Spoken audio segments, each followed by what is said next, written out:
Bonjour et bienvenue. Je suis encore heureux et très heureux même de vous retrouver pour une autre émission. Aujourd'hui, je voudrais vous entretenir sur le carême de cette année. On a un petit bout de fait déjà, hein, et nous sommes au mois de mars, mais si vous prenez l'émission en début ou à la fin mars, peu importe, on a quand même un bon bout de fait. Et puis, tranquillement, on chemine. Je voudrais vous rappeler un petit peu, qu'on se rappelle, même moi, j'ai fait quelques recherches. Qu'est-ce que c'est que le carême? D'où c'est que ça part, ça? Bon, premièrement, il faut savoir que le mot carême, ça veut dire 40. Alors, 40, c'est 40 jours. On fait référence souvent à 40 ans dans le désert, le peuple hébreu, 40 ans pour Jésus dans le désert après avoir été tenté par Satan. Ensuite, des quarantaines. On connaît ça, des quarantaines depuis une secousse, hein? Le mot 40 veut dire 40 jours, mais je dirais par accessibilité plus facile à dire, on va dire qu'une quarantaine, c'est un certain nombre de jours. C'est un certain nombre qui détermine une période. Alors, une quarantaine, ça peut durer 10 jours, ça peut durer 20 jours. Si on a contracté le virus, par exemple, eh bien, on se dit, la quarantaine, c'est 13 jours, 14 jours. Ceux qui reviennent de vacances doivent faire des temps de quarantaine à l'écart pour vérifier s'ils ne sont pas porteurs. Alors, la quarantaine, ça restera toujours comme un temps intense. C'est un temps où on est à l'écart. Le carême nous met en route, à l'écart. Je trouve ça cute de dire que le carême, c'est comme quelque chose qu'on vit pour soi-même, mais en Église. C'est-à-dire que tous ceux et celles qui savent c'est quoi le carême, puis il ne faut pas se le cacher, là, il y en a probablement de moins en moins qui savent qu'on est dans une époque de carême. Mais tous ceux et celles qui savent ce que c'est le carême, eh bien, ils sont en train de dire, alors, on est dans une période qui va nous amener à Pâques. On ne peut pas vivre un carême si ça ne nous amène pas à Pâques. Ça n'a pas d'allure, ça n'a pas de sens. C'est comme si on prenait la route, et des fois on dit « bon voyage hein? », bon carême, bon voyage. Et puis pendant 40 jours, on travaille ça petit à petit. C'est à longue haleine. Hein? C'est pas quelque chose qui dure une journée, ça serait trop court. C'est pas quelque chose qui dure quelques jours, ça serait pas assez long. C'est quelque chose qui a une importance assez grande pour dire, bien, durant ce temps-là, si je le veux bien, en tout cas Dieu, lui, le veut, il veut qu'on soit ensemble. Alors, oui, la quarantaine, c'est un temps, c'est un laps de temps, c'est le carême, c'est un temps donné pour nous permettre de s'arrêter. Le carême, c'est une façon de dire, je vais être à l'écoute, puis je vais aussi répondre. Je vais écouter et répondre. Je vais écouter ce que Dieu a à me demander et je vais essayer de lui répondre. Bon, là, je le sais, là, tu vas te dire, « Hey, comment qu'on fait pour écouter Dieu? Il te parle-tu, toi? » Non, il ne me parle pas dans le sens de l'entendre avec des oreilles, là, OK?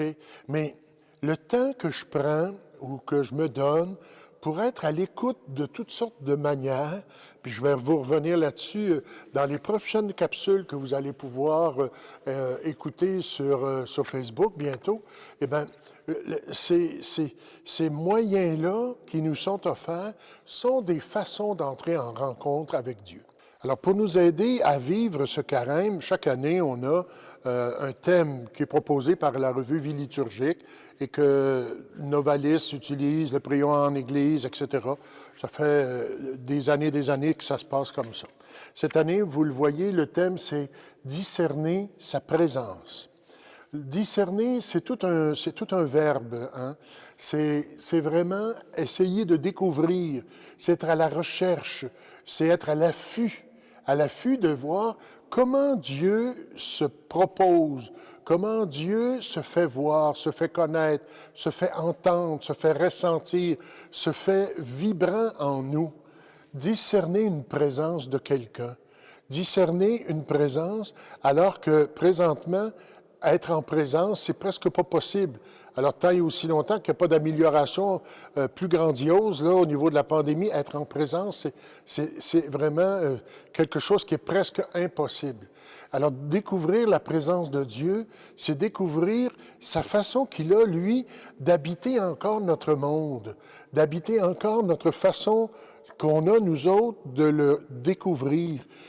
Je pense que Dieu a tant de moyens, il est proactif dans sa façon de se faire connaître. Alors, comment on fait ça? Il faut s'arrêter, parce que, vous le savez, tout comme moi, la vie, la journée, ça passe super full vite. Alors, à ce moment-là, il y a des gens qui ont développé des techniques, des scénarios, des recettes, où on peut essayer de découvrir, puis de prendre le temps de discerner. Je vous propose une méthode que je n'ai pas inventée, évidemment, mais qui vient de la communauté des Jésuites. Le pape François est un prêtre jésuite d'abord et avant tout. Alors, les Jésuites ont développé une technique qui les aide à chaque jour à regarder comment s'est passée la journée. En d'autres mots, autrefois, on aurait dit un examen de conscience. Chaque jour, le soir, avant de se coucher, à un moment donné où il y a un bon bout de la journée qui est passé, ces personnes-là, soit les jésuites ou les gens qui les accompagnent, les gens qui s'instruisent de leur spiritualité, font cette méthode-là. Alors, c'est l'examen d'une journée. Il y a des étapes à ça. La première étape, faire silence, au moins 10 minutes. Sinon, on n'aura pas fait un temps d'arrêt significatif. Ça ne veut pas dire qu'on ne pourra pas prendre le temps de penser. Non, non. Première chose, se mettre en présence de Dieu.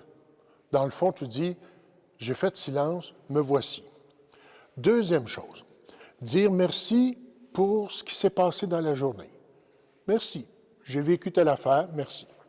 Troisième chose, revoir tout ce qui s'est passé. À telle heure, j'ai fait telle chose. Ce matin, ce midi, cet après-midi, j'ai fait plein de choses. Quatrièmement, exprimer à Dieu un chagrin, un péché, un regret, quelque chose qui a mal été. Et cinquièmement, demander une grâce, demander quelque chose de beau pour le lendemain. Alors, si vous revoyez la capsule qu'on est en train de faire, ou l'émission, eh bien, vous aurez une répétition de ce que je viens de vous dire. Et puis, peut-être qu'un bon coup aussi, on mettra cette même méthode sur Facebook. Alors, ça passe vite, 10 minutes. Voilà, c'est terminé. Et puis, je vous souhaite d'être en bon voyage, faire un beau voyage durant ce carême-là. Je vous souhaite de vivre cette étape-là comme si c'était quelque chose que c'est la première fois qu'on vit. Et puis, s'il y a quelqu'un qui te dit « Qu'est-ce qui t'arrive, toi, coudonc? On dirait que tu n'es pas pareil. » Tu lui dis « Je suis en train de faire une démarche de rencontre. Je me laisse séduire et je séduis Dieu. Et ensemble, on vit un carême. » Et ça, encore une fois, je le répète en terminant, ça doit nous conduire à Pâques. Sinon, arrêtez ça direct là, faites-en pas. Si ça ne nous conduit pas à la résurrection, ce temps-là pourrait être bon, mais n'a pas sa raison d'être significatrice. Alors, je vous laisse et puis n'oubliez pas d'aller voir sur Facebook là, ou sur la page du diocèse, la page de la paroisse, sur YouTube, partout, on essaie de vous rejoindre. À la prochaine.